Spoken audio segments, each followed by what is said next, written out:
نور جہاں کی دوبارہ تدفین کے بعد گو کہ قبرستان میں سکون ہو چکا تھا، لیکن تاجر کے گھر میں ایک نئی آزمائش نے جنم لینا شروع کر دیا۔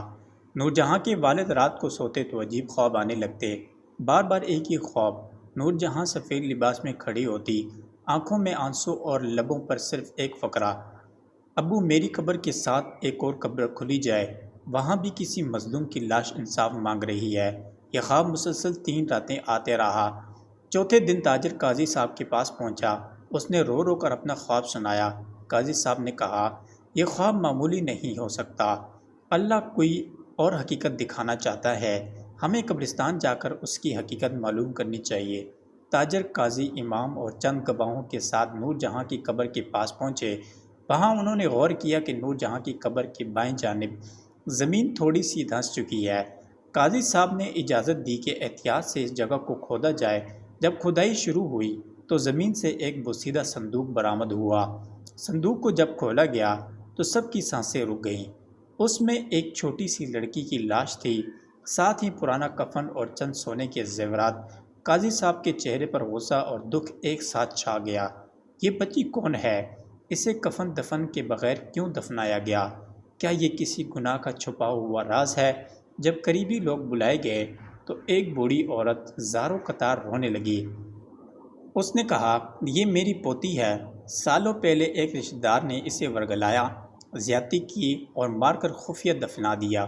اس وقت میں مجبور تھی، کوئی سنتا نہیں تھا، لیکن شاید اب اللہ نے نور جہاں کے ذریعے حق کو ظاہر کر دیا۔ لوگوں کی آنکھوں سے آنسو بہنے لگے۔ قاضی صاحب نے بچی کی لاش کو باعزت کفن دیا، غسل دیا اور نئی قبر تیار کی گئی۔ نور جہاں کی قبر کے برابر دفنانے سے پہلے سب نے اس بچی کے لیے اجتماعی دعا کی۔ قاضی صاحب نے فرمایا، دیکھو، اللہ کے نزدیک ہر مظلوم کی فریاد سنی جاتی ہے، چاہے وہ چھپا ہوا ہو یا دفن ہو چکا ہو۔ نور جہاں کی روح نے اب شاید مکمل سکون پایا ہو، کیونکہ اس کے برابر اب ایک اور مظلوم کو انصاف مل گیا ہے۔ اس دن کے بعد نہ نور جہاں کے ماں باپ کو خواب آئے، نہ قبرستان میں کوئی روشنی دیکھی گئی، نہ کوئی آواز سنی گئی، لیکن قبر پر ایک عجیب سی خوشبو ہر وقت رہنے لگی تھی، جیسے کسی نیک روح کی حاضری ہو۔ وقت گزرتا گیا، لیکن نور جہاں اور اس معصوم بچی کی قبریں اب عبرت، بخشش اور دعا کی جگہ بن چکی تھیں۔ روزانہ سینکڑوں لوگ آتے، دعا کرتے، قرآن کی تلاوت کرتے اور آنکھوں میں آنسو لیے واپس جاتے۔ نور جہاں کے والدین اب مکمل طور پر بدل چکے تھے۔ وہ اکثر غریب بچوں میں کپڑے، کھانا اور قرآن پاک تقسیم کرتے۔ نور جہاں کی قبر کے قریب ایک چھوٹا سا چبوترا بھی بنوا دیا گیا تھا، جہاں قرآن خوانی روز ہوتی تھی۔ ایک دن ایک نوجوان لڑکی جس کا نام شگفتہ تھا، قبر پر فاتحہ کے لیے آئی۔ وہ اپنے آنسو چھپانے کی کوشش کر رہی تھی۔ قاضی صاحب نے قریب آ کر نرمی سے پوچھا، بیٹی، تم کیوں رو رہی ہو؟ شگفتہ نے کہا، میری زندگی نور جہاں جیسی ہو گئی ہے، میں بھی گناہ کر چکی ہوں، میں بھی ندامت میں ہوں، لیکن مجھے معافی کی امید نہیں۔ قاضی صاحب نے مسکرا کر کہا، بیٹی، اللہ کی رحمت سے بڑی کوئی چیز نہیں۔ نور جہاں نے بھی آخری وقت میں سچے دل سے توبہ کی۔ اللہ نے اس کی لاش کو نشان عبرت بنا دیا اور آخرکار اس کی بخشش کی علامت بنا کر واپس زمین کو لوٹایا۔ اگر تم بھی سچی توبہ کرو گی تو اللہ تمہیں بھی بخش دے گا۔ شگفتہ وہیں بیٹھ گئی اور روتے روتے اللہ سے توبہ کرنے لگی۔ اس کی زبان سے یہ الفاظ بار بار نکل رہے تھے، اے اللہ، مجھے معاف کر دے، جس طرح تو نے نور جہاں کو معاف کیا۔ اسی رات شگفتہ کو خواب آیا کہ نور جہاں سفید لباس میں آتی ہے، اس کے سر پر ہاتھ رکھتی ہے اور کہتی ہے، اللہ تمہیں معاف کر چکا ہے، اب تم دوسروں کے لیے نور بن جاؤ۔ صبح ہوتی ہی شگفتہ نے اپنی زندگی کو بدل دیا۔ وہ پردے میں رہنے لگی، 5 وقت کی نماز کی پابند ہوئی اور دوسرے گناہ گاروں کی رہنمائی کرنے لگی۔ اب نور جہاں کی قبر پر لوگ صرف فاتحہ نہیں پڑھتے تھے، بلکہ وہاں ہدایت لینے آتے تھے۔ ایک نئی تبدیلی معاشرے میں شروع ہو چکی تھی۔ لوگوں کے دل نرم ہو گئے تھے اور سب جان چکے تھے، گناہ سے بڑا کوئی گناہ نہیں، لیکن اللہ کی رحمت سے بڑی بھی کوئی چیز نہیں۔ نور جہاں کی قبر اب صرف ایک قبر نہیں رہی تھی، یہ ایک سبق بن چکی تھی، ایک نشان عبرت اور ایک دعا کی جگہ۔ اب قبرستان کے دروازے پر ایک چھوٹی سی تختی لگوا دی گئی تھی، گناہ کی زندگی، شرمناک موت، لیکن سچی توبہ، اللہ کی رحمت۔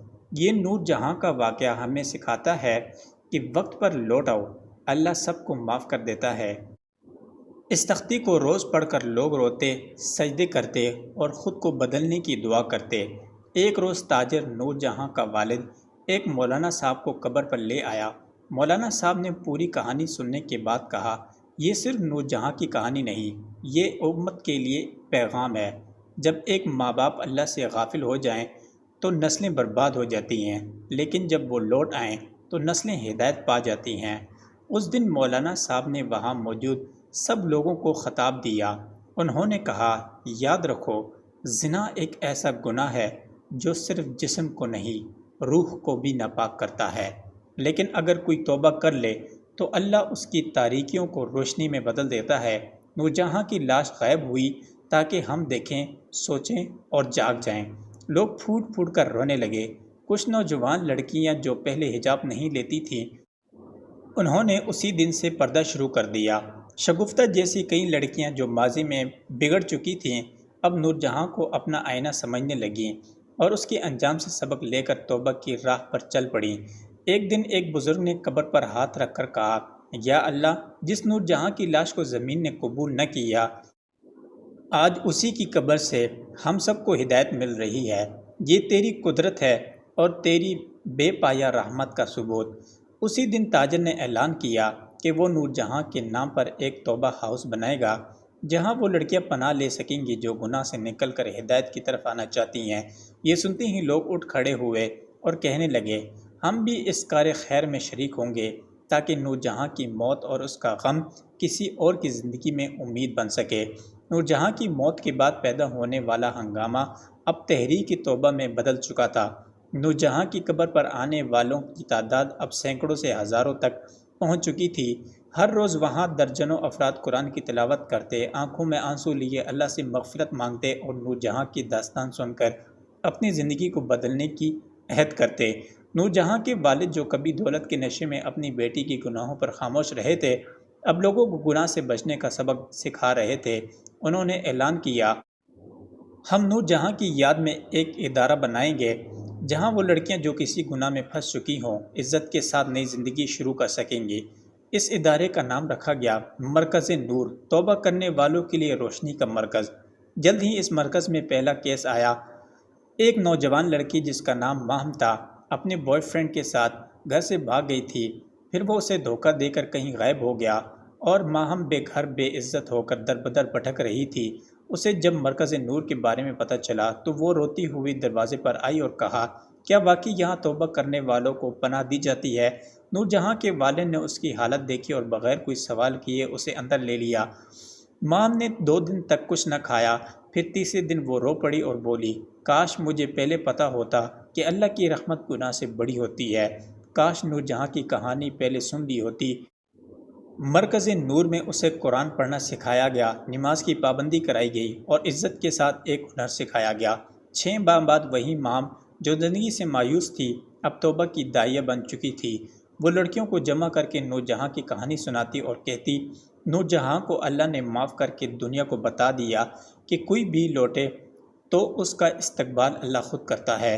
نور جہاں کی قبر اب ایک تحریک بن چکی تھی اور اس کی لاش کا غائب ہونا اس کی مغفرت کی بشارت تھا، کیونکہ وہ لاش نہیں، ایک پیغام تھی۔ کئی مہینے گزر چکے تھے، نور جہاں کی قبر پر اب چپ سی چھائی رہتی تھی، لیکن وہ خاموشی بھی ایک گہرے سبق کی گواہی دیتی تھی۔ قبر پر آنے والے اب وہ لوگ تھے جو دل کی قبروں سے غفلت کے پردے ہٹا چکے تھے، جنہوں نے توبہ کر لی تھی یا کرنے کے ارادے سے آئے تھے۔ ایک دن ایک بزرگ عورت قبر کے پاس بیٹھی تھی۔ وہ ہر روز وہاں آتی، قرآن پڑھتی، پھر دیر تک خاموش بیٹھ کر آسمان کو دیکھتی۔ کسی نے پوچھا، بی بی، آپ کون ہیں؟ اس نے کہا، میں وہ ماں ہوں جس نے اپنی بیٹی کو کبھی دین کی بات نہیں سکھائی، اور جب بیٹی بگڑ گئی تو دنیا کو کوسنے لگی، مگر نور جہاں نے مجھے سکھا دیا کہ اصل گناہ بیٹی کا نہیں تھا، وہ تربیت کا تھا۔ اس ماں نے وہیں بیٹھ کر روتے ہوئے اپنی جوان بیٹی کے لیے دعا کی، جو اب بھی شہر میں کسی غلط راہ پر چل رہی تھی۔ اس دن قبر پر موجود ہر ماں باپ نے اپنے لیے دعا کی، یا اللہ ہمیں نور جہاں کے والدین جیسا انجام سے بچا اور ہماری اولادوں کو دین کا سایہ دے دے۔ نور جہاں کے والد نے آخر کار تمام مال و دولت وقف کر دی۔ مرکز نور اب ایک چھوٹا سا مدرسہ، ایک سلائی سینٹر اور ایک چھوٹا یتیم خانہ بھی بن چکا تھا۔ یہ سب نور جہاں کے نام پر تھے، لیکن اب لوگ نور جہاں کو بدنام نہیں باعزت یاد کرتے تھے۔ ایک رات خواب میں نور جہاں کی ماں کو اس کی بیٹی نظر آئی۔ نور جہاں سفید لباس میں جنت کے درختوں کے نیچے بیٹھی مسکرا رہی تھی۔ وہ کہہ رہی تھی، امی میں جا چکی ہوں، مگر میرے بعد بہت سی بیٹیاں بچ گئی ہیں۔ میری قبر کو اللہ نے نشانی بنا دیا تاکہ آپ جیسی مائیں جاگ جائیں۔ ماں چیخ کر اٹھ گئی اور سجدے میں گر گئی۔ اس نے کہا، یا اللہ تو کتنا مہربان ہے، گناہ گار بیٹی کو بھی بخش دیتا ہے، بشرط کہ وہ سچی توبہ کرے۔ اب نور جہاں کی قبر پر سنگ مرمر کی ایک پلیٹ نصب ہے جس پر درج ہے، یہ قبر ایک گناہ گار کی ہے جس کی توبہ نے ہزاروں کو ہدایت دی۔ اگر تم بھی غافل ہو تو لوٹ آؤ، کیونکہ اللہ کی رحمت تم سے قریب ہے۔ قبر پر آنے والے اب صرف آنکھوں سے نہیں روتے بلکہ دل سے توبہ کرتے ہیں۔ یہی وجہ تھی کہ نور جہاں کی لاش بار بار قبر سے غائب ہوتی، کیونکہ وہ لاش نہیں، اللہ کا ایک نشان عبرت تھی۔ اگر آپ کو یہ کہانی اچھی لگی تو ویڈیو کو لائک کریں، شیئر کریں۔ مزید اس طرح کی کہانی سننے کے لیے چینل کو سبسکرائب کریں اور بیل آئیکن کو پریس کریں۔